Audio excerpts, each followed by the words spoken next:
There watching the program today. And of course, this is another edition of the program called What's Going On. And we are trying to get over the shock we had yesterday here in Michigan, where we had a shooting at a church in Grand Blanc. That's not very far from where the studio is located. And it's just really disconcerting, all these shootings. It's like we're having a shooting every 2 or 3 days. And This we're this was like really horrible because he smashed through the front door with his truck and then set the place on fire with gasoline. And it's amazing more people to get Well, killed. did he get out of the car and Yeah, I guess so because he had to throw gasoline all over the place. I mean, it's gone. That church is totally gone. is Leveled. that right? Yeah, God, this is it's insane. hard. Yeah, this you could see it. They did aerial shots from the choppers and stuff like that, and the news crews, and it's horrific. Dave Bondi was out there covering it, and he lives somewhere near Center Road's Meyer on Center Road here in Yeah. Burton. Yeah, so he lived only. It's this like this. See, the church is maybe 12 miles from here, and so yeah, so the person came down. The shooter was someplace in the neighborhood around the Meyer on Center Road. Okay. So I mean, yeah, he's 40 years old. He was an Iraqi veteran, Iraqi war veteran. He wasn't Iraq. He's an American. He didn't have any Middle Eastern sounding name. He was definitely an American. And yeah, he's that's all I know about him now. And I can't remember the guy's name. I don't want to put it out there anyway because they can look for it. But yeah, he's yeah, this one of my friends posted that you never know that it's really disconcerting to find out the shooter is your neighbor. So I don't know how close this person lives to. It's a friend of mine online. So I mean, if they live in the area, so You lived on Center Road? he lived by Center Road, yeah, by the Center Road Meyer. See, you got like the streets and neighborhoods behind that, Yeah, around that, yeah, I know the area very well. yeah. So it's like near Atherton and stuff like that. So Yeah. so it's a very populated area, and the one city councilman he was a guy who was running for city council in Burton said he talked to him last week. This guy. And he kind of was put off by the way the direction of the conversation goes, trying to cut out of the house, try to get away from the guy. And then he said, well, he recognized when they put the picture up because I talked to this guy last week or so, and when he was campaigning, he was canvassing for that neighborhood, and so it's you never. I mean, there are signs there, and he was a veteran, so people are going to put. There's probably mental health issues did come to play. Certainly, I would hope. That would. I don't know how to put it. I mean, I think people can be crazy, and I think people can be possessed, or yeah. I mean, just what to do. That's just horrible. Yeah, I think the Mormon Church. I can't think what state it was in, but there was a shooting some years ago, about uh, maybe 10 years ago, when they had a milkman that had barricaded himself uh, in a Mormon church, and he was just targeting children, just shooting them one after the other, and there were children begging to be the next shot because they kept seeing their friends getting shot. I don't know. You talk about a demon being unleashed. We're living in a lawless country right now, and it has never been as bad as it is right now. I don't think we've ever seen this kind of lawlessness where in every state you're having episodes like this, and we have got to get a handle on it, or we're going to be we're self-combusting right now. And it's amazing how easily people are just going off. So unpredictable. You can't you going to church, and you expect the church to be another one of those gun-free zones, as they say, like schools are, and that's what these people seem like they're targeting people at these places where they don't expect a whole lot of resistance. And this was just horrific. I think 3 people were killed in that.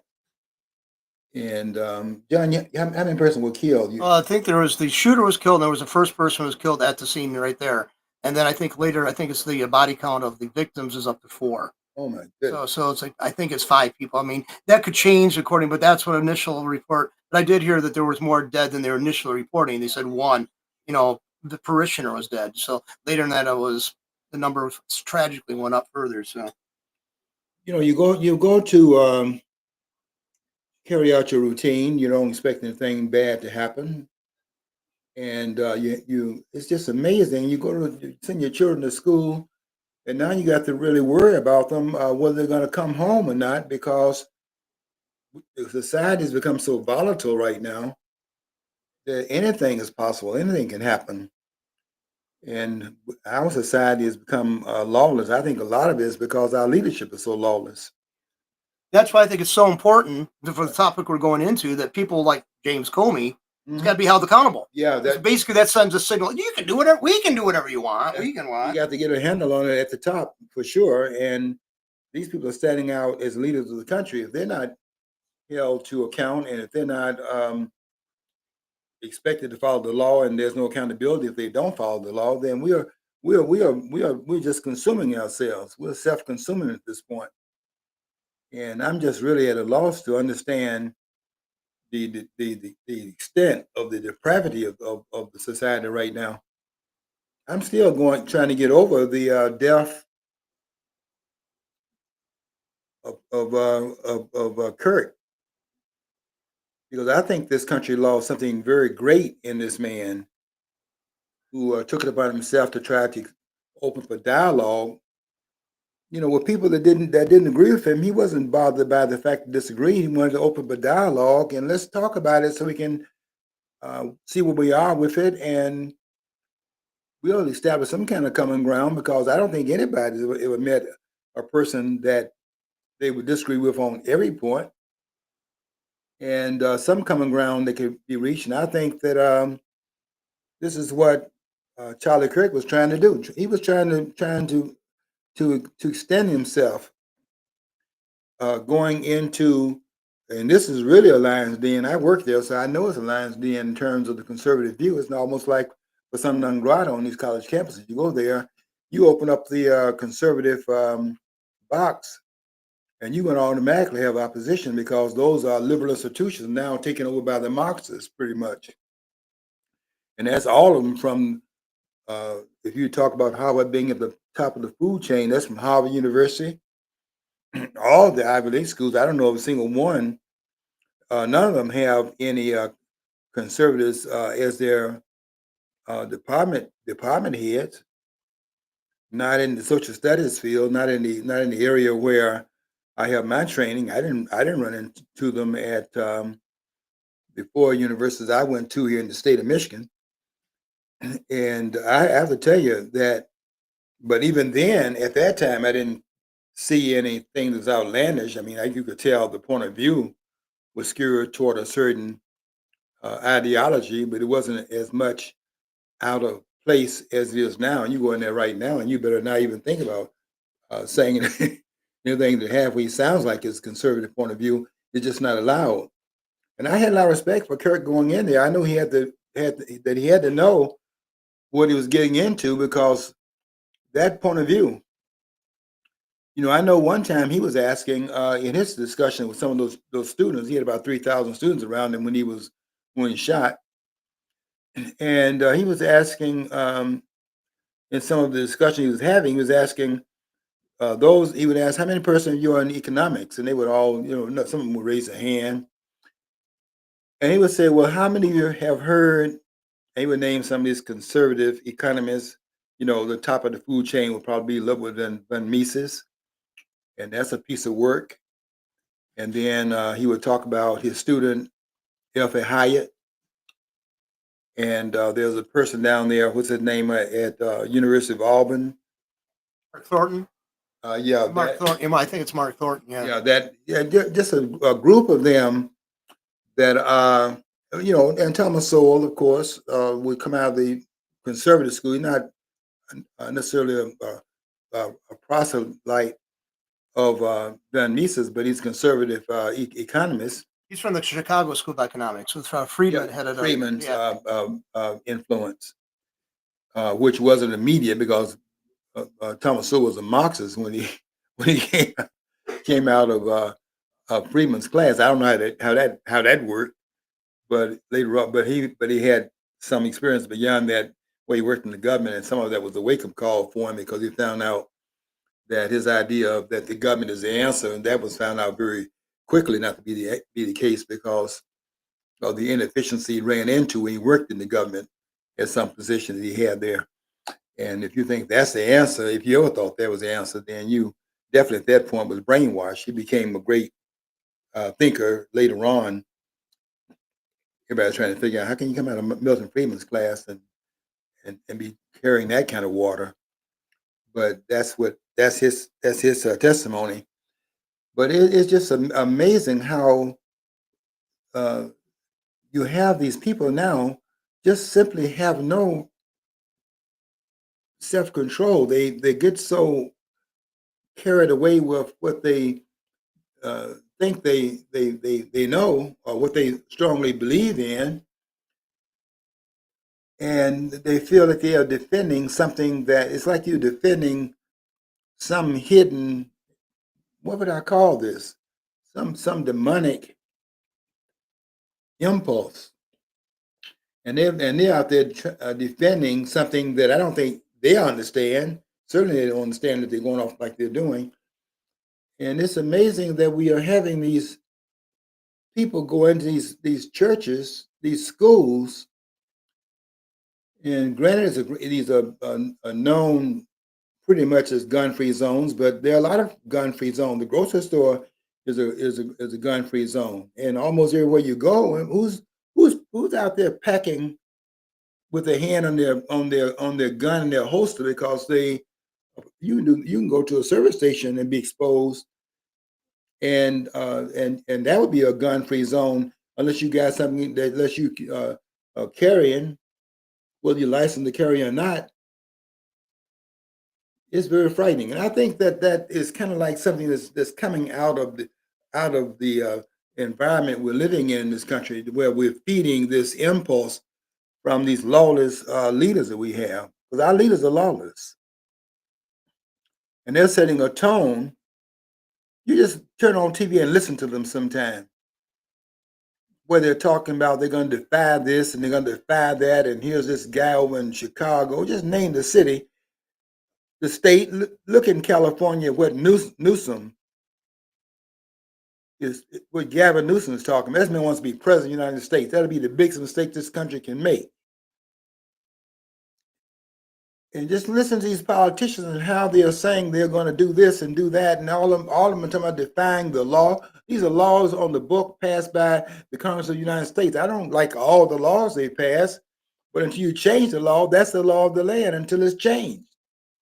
And we have a job to do. If you think the laws are too confining, let's work together to organize in an acceptable manner and change the laws that we find objectionable to a lot of people that may feel these laws are oppressive to whatever segment of the population is oppressed by it.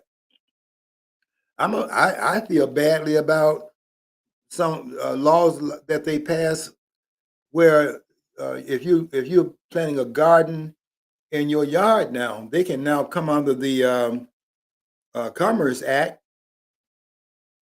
They've even expanded the government's control of what you can plant in your yard, because they're saying that if you plant a garden in your yard and you're self-sufficiently raising some of your food, so you can cut down on the bill you're paying at the store and so on. They're saying that cuts into commerce, and because it is commerce that you're interfering with, they have the right to regulate it. Now I don't know where this is coming from, but I definitely object to that government intrusion in your yard, where you pay taxes to be left alone. They now come in your yard to bother you.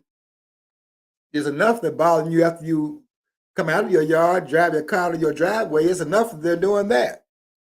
But then to come in your yard until you cannot plant anything in your yard because that is interference, and it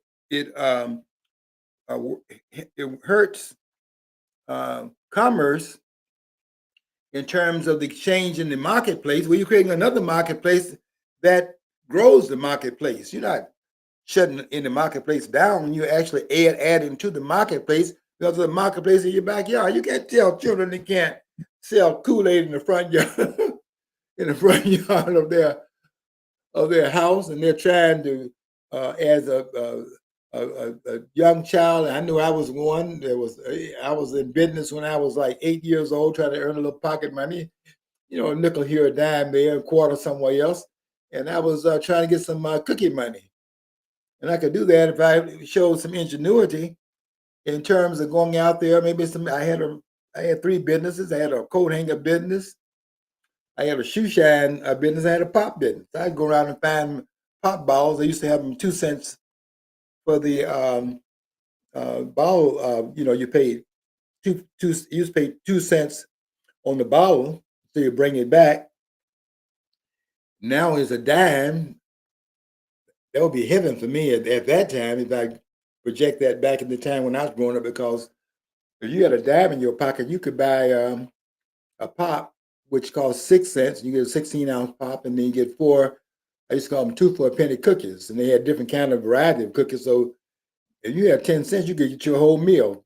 You get 8 cookies, 2 for a penny cookies. That'd be 4 cents, and then you have 6 cents for the pop. That was my lunch. I could get that by having a single customer. If I could shine his shoes and make him feel good, and since I was popping that cloth on his shoe, I'm charging a nickel, but I'm trying to get that a dime. Or if I did a real good job and I made him feel I'm really working hard, I might even get a quarter, which was really a lot of money at that time.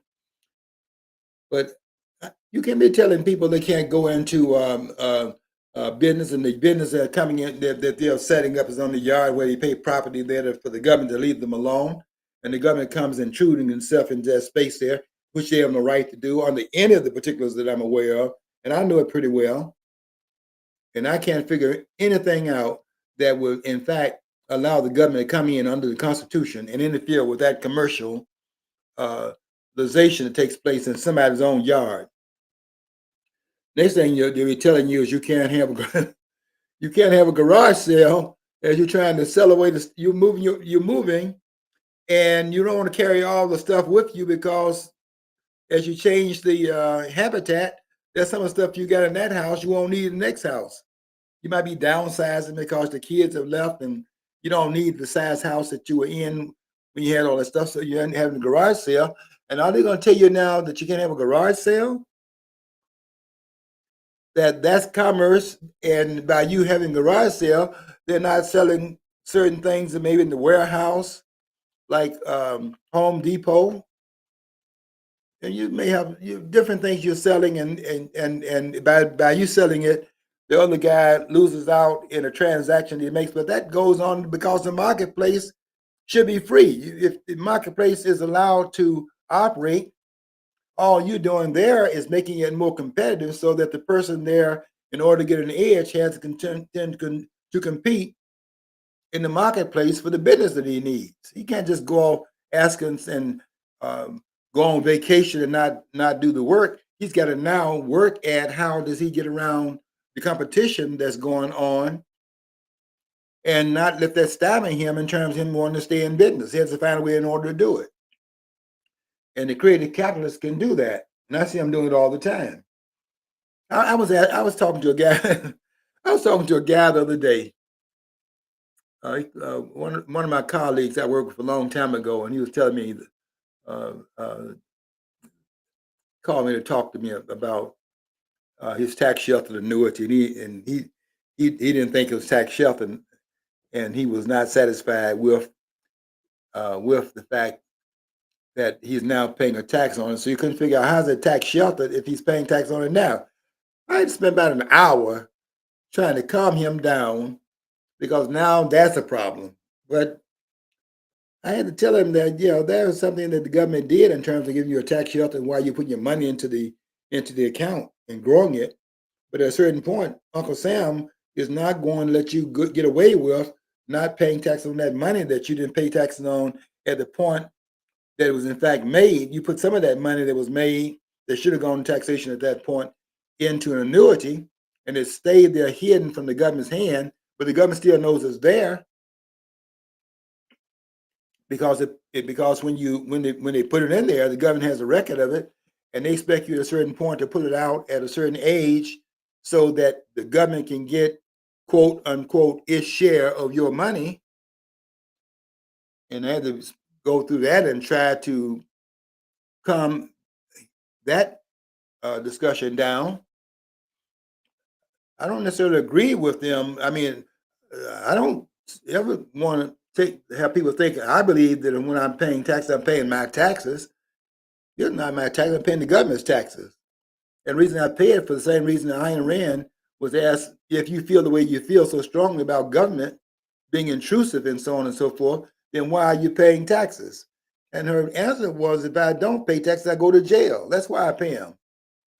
I'm not happy about that, but I do understand.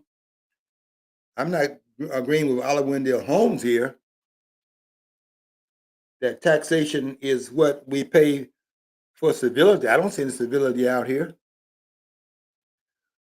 And I don't see any civility in Washington right now. All I see is lawless politicians on both sides of the political aisle. I don't see any lawmakers. I don't even see them talking about the lawmaking function. What I see them doing is bickering over power.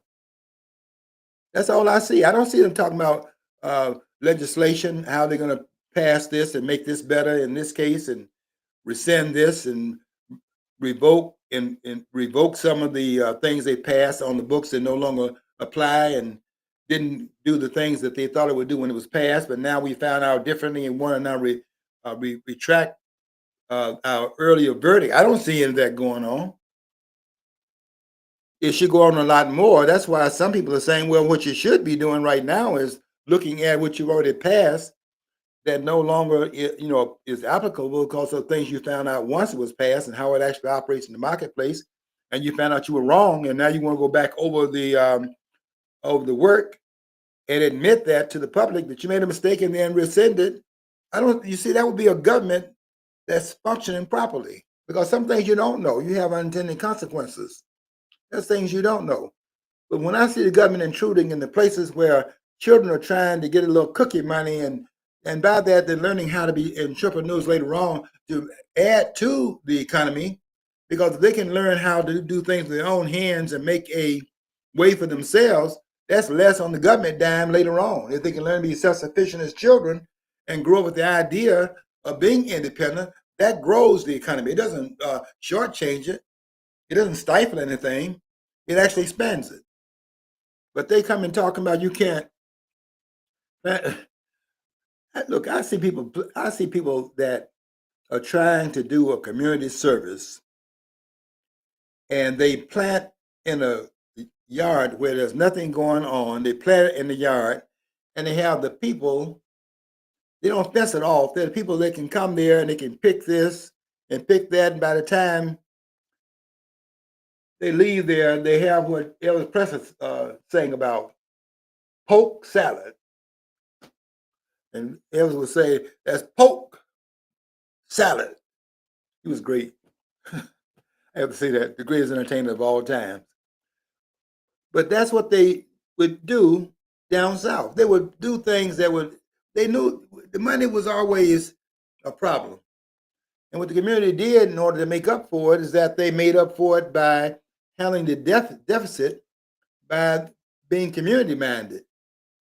I guess if they had found out in my neighborhood that they were going next door and borrowing sugar and knocking on your door. I had a guy, we had a guy, I remember him so well, he's not with us anymore, a guy named Wayne Porch. He'd come by the house early in the morning and he would say, knock on the door and say, my mama told me to come over here and get a sandwich. He didn't knock on the door and say, my mama told me to come in and ask for a sandwich.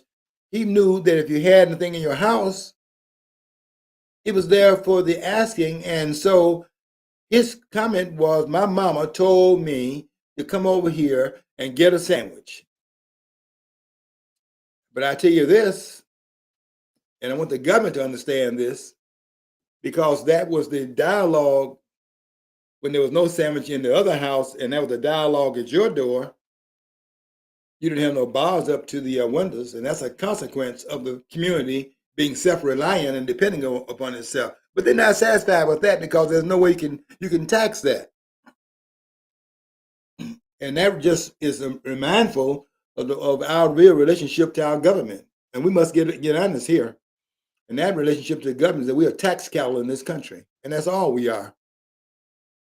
If you think that your relationship to the government is that these people care about you and they're looking out for your well-being and all the rest, give me one example of that, and then I will, in fact, write that down so I'll make sure I can refer to it in my references in the future, because I don't know of any reference right now that I have that I can call on where I can show that to be true.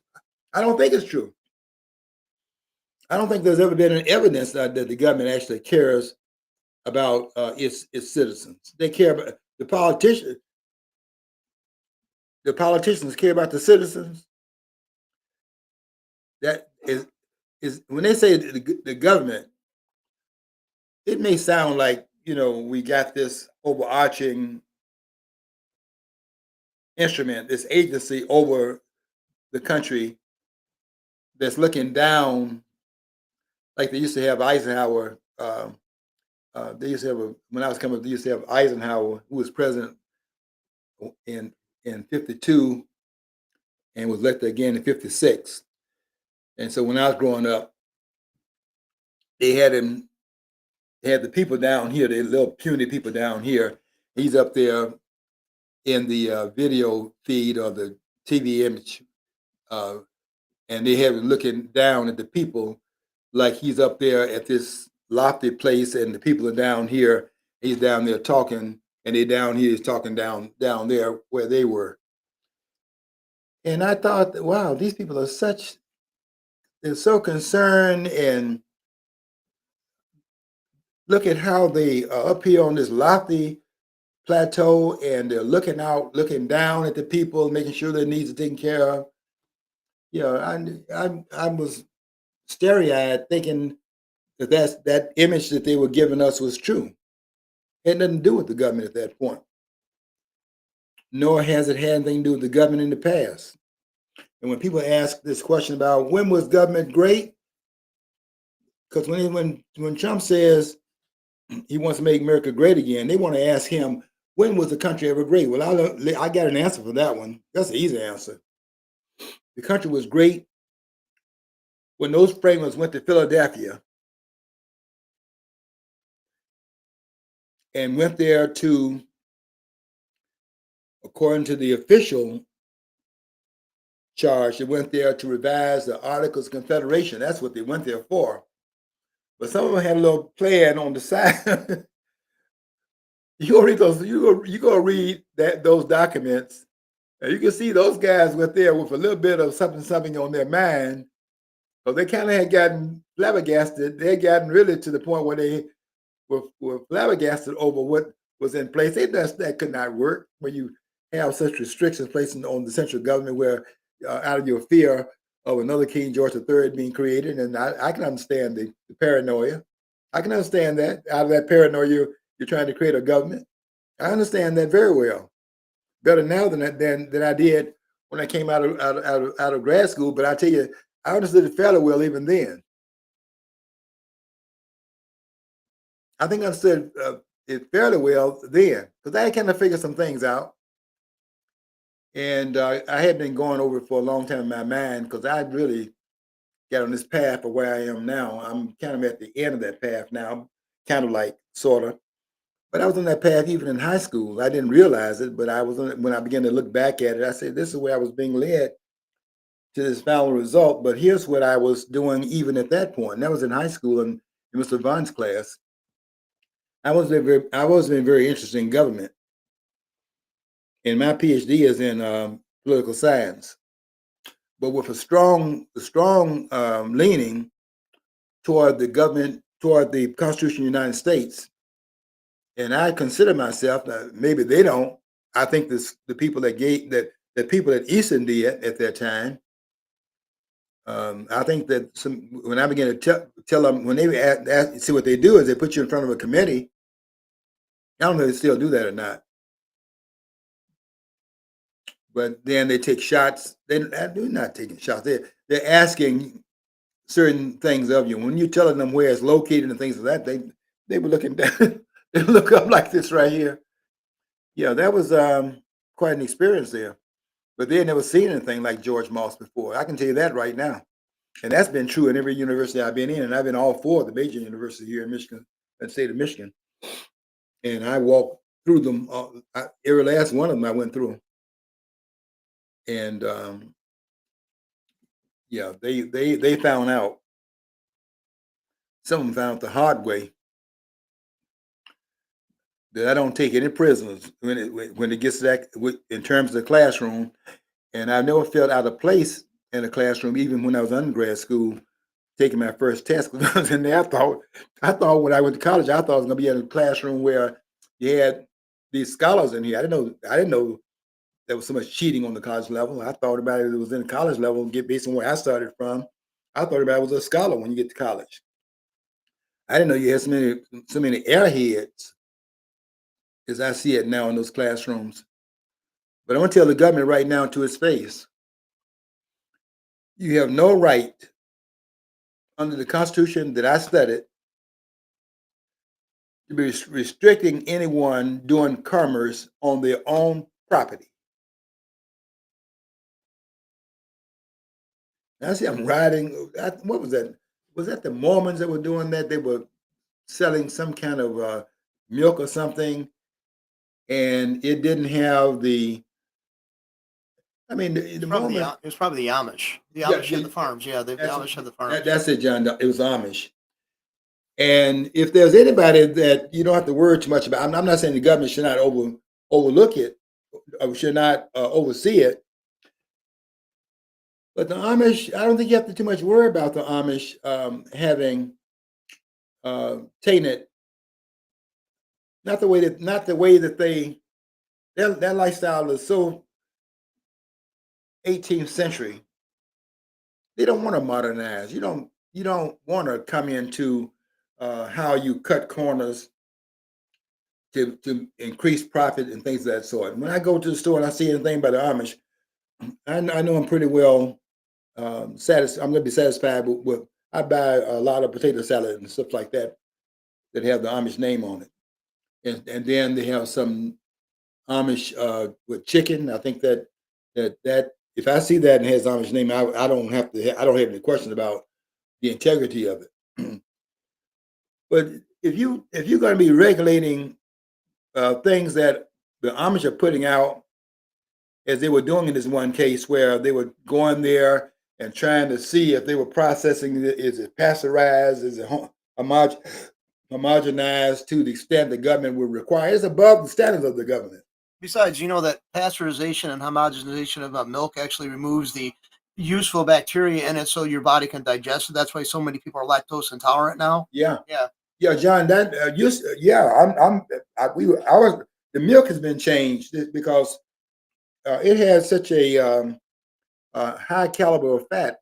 I remember we used to wake up sometimes and we couldn't open our eyes because we had that we ate a lot of cereal, and in the morning your eyes would be glued shut. You had to go into the bathroom, eyes closed, and you had to put some water to open your eyelids with them. That you know that drain on the side of your nose would come up into your eye, and as as you close your eye that night, that mucus would come up there and in that area, and that casein in that milk would glue your eyelids, and your eyes would be shut with that casein in that milk. If you're surprised by that, I used to tell one of my friends that they put a gallon of milk in their car. That says, so you got a gallon of glue in your basket. And they said a gallon of glue because they have a gallon of milk in there. And I was a gallon of glue. I said, just go around. You right here at the dairy area where they're selling the milk. Go around the corner to the next aisle over 2 aisles down, and then look at the Elmer's cow picture on that glue, and ask you what's the connection of the cow and the glue on the next shelf over there. And why is that? Well, it's because of the casein in the milk. Okay, but you don't have to worry too much, is what I'm saying here, about the Amish. And I'm not saying the government didn't have a role in it, but the government doesn't have the role where it can become excessively intrusive into spaces that it does not belong. You can't be telling people how to organize their farms and not putting anything out there that harms the public, but aids the public in terms of increasing, on the one hand, the commerce in the society, and then the safety is better than what the what's that, 1905 when they set it up, the Food and Drug, the FDA, the Food and Drug Administration set up in 1905. They exceed the standards. The government standards are lower than the standards of the Amish. And for them to go up there trying to act like they can tell them how to do that, which they're already doing better than the government is doing, that's an abomination that needs to be stopped like yesterday. This intrusion there's just too much government intrusion in the lives of the people, and that has to be called for what it is. And this lawlessness has now been feeding into this environment because it's now out out of the woodwork, and you have government leaders now talking about defying the government, defying the laws, and things like that. And what does that do to respect for the law of the common person? That's what I'm writing about it. I'm writing now.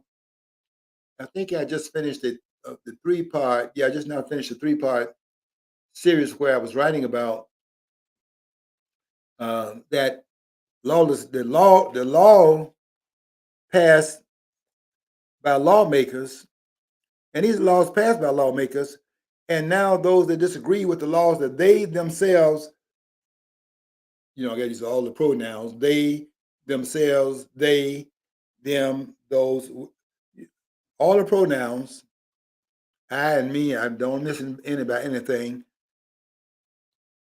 And now they want to defy the laws that they put on the books, because now the way they're being applied, they don't agree with them. Well, rescind the law, and then let's have the law that will be, that you feel would be better followed, to get some people to back it, and then but let's not go outside the law and start acting against that which was made the law of the land through the procedures that we have in the country to make that happen. Because there's a procedure here, and you don't have to always go along with what you did. You can always retract it. And some of the laws we pass, one guy was saying every law they put on the books now, take 10 laws off because got too many laws, too much going on. We pass laws to stop everything. You can't hardly do anything right now. In fact, I don't think it's possible to go through this. Is my view, having watched it over a period of time. I don't think anybody in this country can go a full day without violating some law in this country. That's how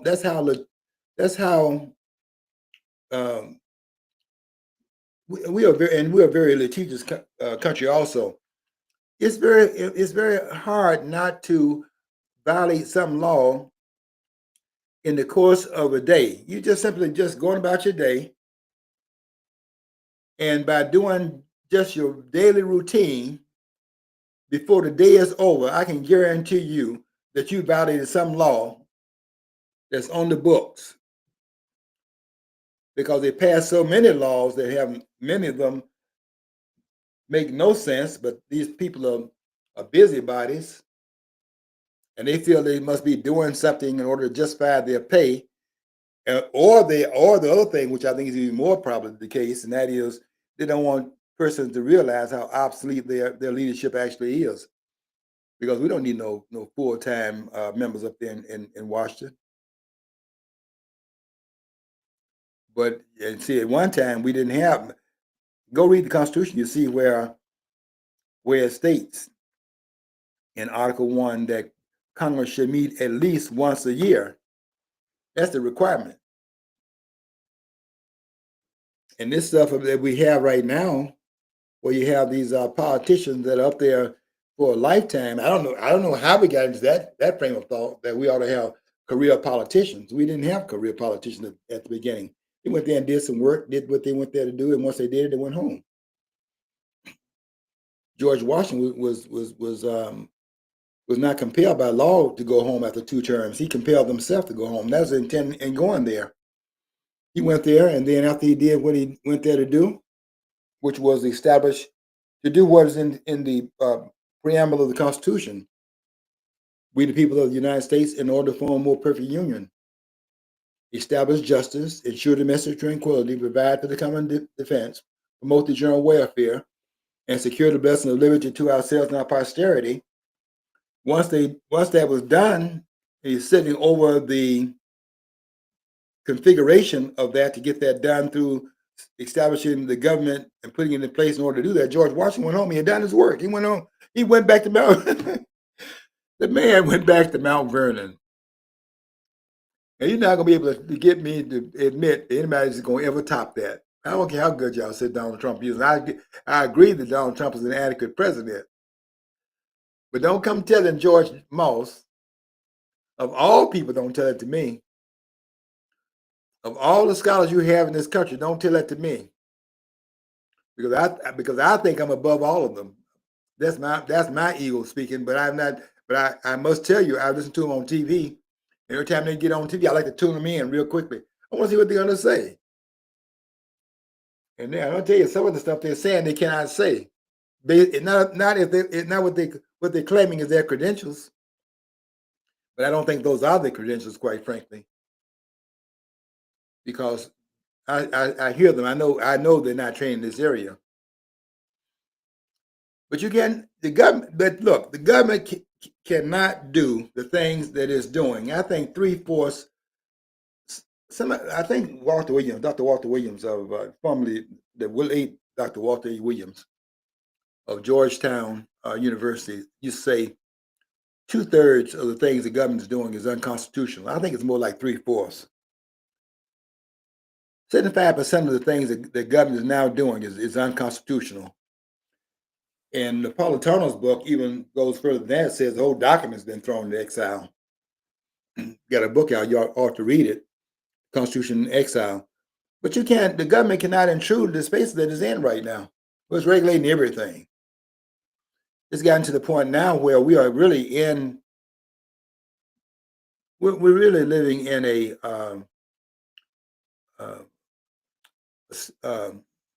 what do you call it? Administrative state. We're living in an administrative state in the United States of America right now, where these persons have ordered everything illegal because these people. This is my view now, but I do have some reading in back of it. The main point of which is the book written by Dr. Lyle Rossiter. I think his work needs to be read about the liberal mind. These people feel so inadequate. They got to prove, I think, basically to themselves that they have self-worth, because most of them don't know anything. Most of them just like Jasmine Crockett, who's a legend, whole man. This woman is dumb as a rock. So is Maxine Waters. So is Charles Schumer. So is Kareem Jeffries. These knuckleheads like Eric.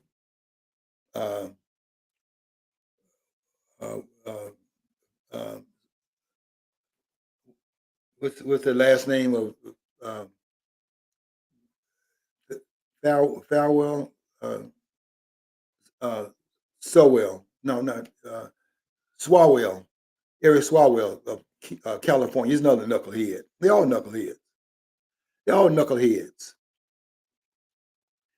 Our politicians know it would be something if they brought an expertise to the table through which the intrusion could be explained through their superior understanding of things and so on and so forth. But they're just like George McGovern. McGovern was passing all these laws, and then when he retired and went into the private sector, he was saying, my goodness, here I was doing all this up here as a member of the Congress and was passing all the legislation, and then got into the business world and found out that everything I did, he pretty much talked about, he canceled out his own political past. The man had been voting on one bill after another and didn't know he was stifling things he should have been trying to encourage. He was actually doing a stifling job in his political career, which really nullified everything he was doing when he got into the private sector, because none of it was relevant to the world he actually was, the real world, as they say, because the real world is not Washington. The real world is that which Washington's supposed to be governing out here, this real world out here. What they're doing is a fantasy. That's not real up there in Washington. These people are removed from the real world. And they're shocked to go back home and find out what they're doing is not appreciated because the people out there are living the reality that they talk about. You don't know what they're doing up there. If they knew what they were doing, how do you explain them having a economy that's out of control where they got, this is what they admit to now. I'm not saying this is the actual debt because I think it's much more than that, double this amount of what they actually admit to, but they have to admit to at least 33, this is now trillion, that's the T word. How do you get a government to spend 30-some trillion dollars over the amount of revenue it takes in if it knows what it's doing? And the government has not balanced a budget since Andrew Jackson, the 7th president of the United States, who was president between 1832 and 1840 when Martin Van Buren came in. Let me get this straight now. Martin Van Buren came in 1836. But I'm talking about all this government involvement in everything. It's a cost attached to it. And what has happened is that the government is now out of control because they can't, because these people cannot control what I think is an inner demon of doubt. A doubt of their own worth, a doubt of their own worth. That they have to prove something to themselves because they won't go home. They have to prove something to themselves that they're doing valuable work, but there's no evidence of it, none. And this intrusion has got to be called to the table because what they're doing here is that they're destroying the country. The country is being destroyed from within. And I hate to hear about these people going to worship. My father was a minister, so I take this very, very, very personal. Then you go to church and you can't sit in the church. I could not imagine that. That you go to church and then that's not sacrosanct. That you're shooting in a church, unheard of. I don't think that could have. No, that couldn't have happened. That could not have happened in a church. Now there were bombings where they would plant something on the church that happened, like in they used to call it Birmingham. You'd have that kind of thing. You'd have people, I mean, they weren't just going around bombing anything. They were coming out of a racial, lens. And if you had someone doing something that was challenging the status quo, and the status quo was these politicians having created a segregated society, which was about power. It wasn't about race. It wasn't about race. It was about power. Race was what they used to conceal what it was really about. I think that people got to go back and look at the civil rights movement again because they don't understand that. That wasn't really about race, it was about power, but they used race as a camouflage of what they were doing. And when you was messing with the status quo, which they were in fact using the division between blacks and whites, for example, and the other groups through the so-called Protestant, ethic, the white, the WAPs, the white Anglo-Saxon Protestant, and then it would be persona non grata for the Catholics, the Jews, and the blacks who are not part of that makeup of that group. And you mess with the status quo, yeah, there's some things they would do. But this idea of you driving by and knocking the church doors down, or going out there and doing what you saw them doing out there in Grand Blanc, it was unheard of. The concern that they had in Birmingham. I was raised in Birmingham up until 17 years of age. And then my mom wanted me to get out when I had finished high school.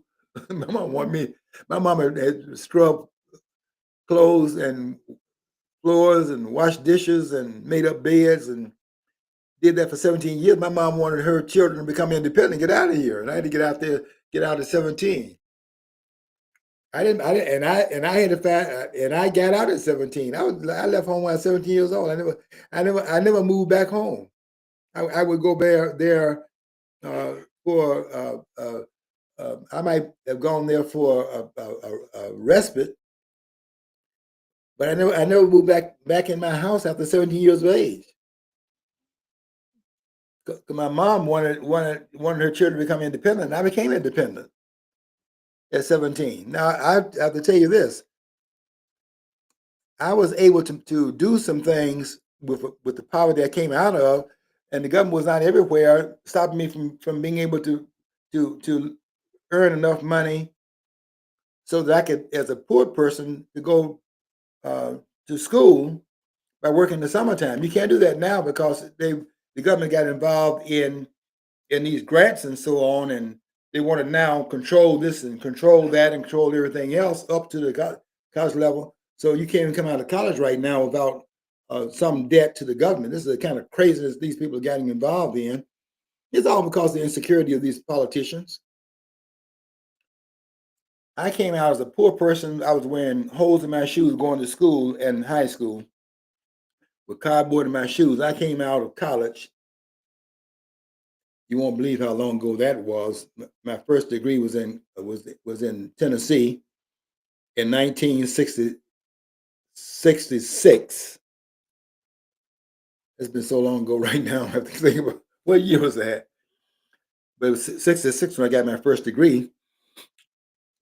And I came out of undergrad school at that level, my bachelor's degree, and I didn't owe a dime when I came out. And I was a poor kid, but I was able to work in the summer, and then I had to play baseball and did some other things, worked in the college campus and all that. When I came out, I didn't owe anybody a dime. And now they're coming out of college, they owe the government. They owe the government. They owe the government money. Isn't that something? You have to pay the government back for going to school. How did the government get involved in that? That intrusion that we now have the government everywhere in our lives.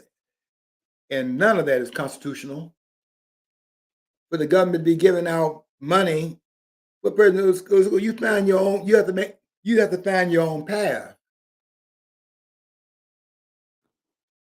And you can't depend upon government to do everything because the government doesn't have any money to give unless it takes the money first from somebody to give it to somebody. It doesn't have any money of its own. What does government produce? It doesn't produce anything. And these know-it-all politicians like AOC and all the rest of them now that have all the answers didn't have no answers when they were out there having to make an answer for themselves in the private workplace, in the private sector, because AOC, for example, was a bartender. Then they get in government and have all the answers, and all the answers come back to government doing everything. And that's a problem, and it's a very provocative problem because it's financially untenable for the government to do all the things they're doing, because it eventually will be another case of those chickens coming home to roost, because the government cannot do all the things it's doing. It can't pay for Medicare, Medicaid, college tuition, all these costs of colleges and things like that. So it cannot do all of that on the tax base that it has. And it has an adequate tax base. If the government would allow self-reliance to prevail in society and to get out of the way, you would have the government being able to have, based upon the taxes that it takes in, because it takes in for more than $4 trillion a year, more than $4 trillion a year, and that is not enough because they spend $2 trillion over the tax base even at this point. And that shows you how much government is out of control, because there's no way in the world should the federal government be spending 6 trillion while taking in 4 trillion? And that's what they're doing right now, because the government won't get out of the way and will not allow the private sector to do its job. And what it's doing is killing the private sector, because it does not want that, because out of that there are no votes. If you become self-reliant, there are no votes in that for the government. There's no power to be found in it for them. Power in the people, but not power in the government at that point. And they want the power in the government. They want it in their hands, and not in the hands of the taxpayers. They're not. In fact, I can say this without anybody getting without contradicting myself. Anybody getting bent out of shape over trying to prove me wrong in this, but the government's not on our side. And I don't know of a time, quite frankly, looking back into history, where the government has been on our side. Has it ever been anything but having an adversarial relationship to the people? Because it's what George Washington said: government is force. It's not a buddy. The government is absolutely in an adversarial relationship with the citizens of this country. And our relationship with our government, you have to get this straight now in terms of our relationship with our government actually is. Our relationship to the government is a relationship where we are tax cattle in the government. We are tax cattle. And we're living on land, and we are actually grazing on we're grazing on land. Grazing on land. All of us are grazing on land that we could never own. If you think you own the land, they ask me, are you renting? When you apply for a loan, which I very seldom do, because I don't want to be out there owing anyone where they're going to charge me money for using their money. And if you take out a loan of a certain level and it's more than you can pay back in the time in which they give you as a grace period, I don't like to be in debt like that. I did it for my house and I did it for my cars, but I try not to be indebted like that. Because number one, you would never get away from the indebtedness you have to the government. Because your indebted to the government never goes away. And people now realize that's a problem. That's a problem. When you can be paying for something all your life and they can just simply snatch it from you because they can put a lien on it because you did not pay them the money they require you, which is really nothing other than the same thing you pay when you pay the mafia. You pay them to leave you alone. That's what taxes really is. The government is requiring you to pay them to stay off your back. If you think that's not what you're paying, then don't pay them and see what happens. And every time they ask me, I'll tell you this, every time they ask me for more than what my tax accountant says I owe, and I give them a check and they want to come back and ask for more, every time they do that, I see them in court in Detroit.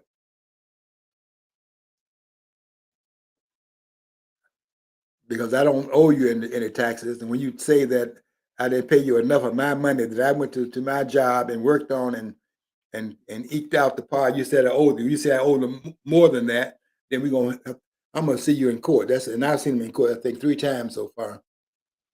Not so much now, but when I was working, I was seeing every time they challenged me, I told them down there in Flint, I'm not selling. I'm gonna see you in court. But I did find out something there too, and that is it's stacked against you. You know, it's rigged, like Trump was saying, it's rigged.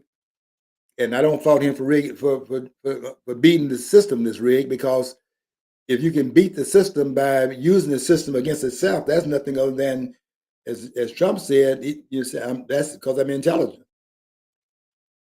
In other words, you use a legal remedy. But I'm telling you this: the government is doing things that is outside the orbit of the Constitution of the United States, and I know it better than anybody in the country. And I don't see where they can do the things they're doing based on that with the document limits, because our government is intended to be a limited government. It's not limited now. It's expansive all over the place. The government is everywhere, and what is really now it's a surveillance state. Those cameras. My stepson is in cameras and placing them around and things of that sort. He's doing some jobs now out in. Uh, they take him all over the country and fly him all over the country to put cameras up everywhere. But those cameras are a violation of the Fourth Amendment of the Constitution of the United States. I mean, I know you caught this guy. I'm not mad at you having caught this guy that killed this seer, because Charlie Kirk was an important part of this society, and that loss, I'm gonna tell you, that loss cannot be measured. That loss is immeasurable. What this country lost in Charlie Kirk. People need to understand what they lost in this man.